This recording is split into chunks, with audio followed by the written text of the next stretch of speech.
Let's talk about how to properly clean natural stone tile floors. You gotta be careful with what chemicals you use, but here is what you do. The first step to any floor cleaning is properly vacuuming or sweeping the entire floor. Then taking a grout brush and working all the dirty grout lines, some might be worse than others.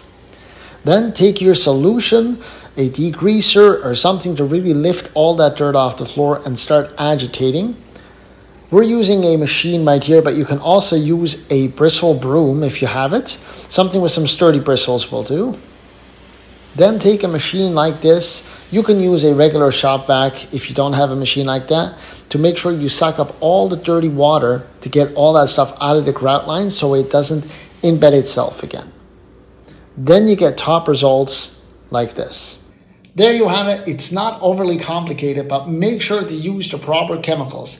I wouldn't use much more than gentle dish soap with proper scrubbing with a floor like this. If you use something like vinegar, baking soda, you risk damaging the floor because it's natural stone floor. It's a beautiful thing, but they do get pretty dirty. So make sure to properly clean it.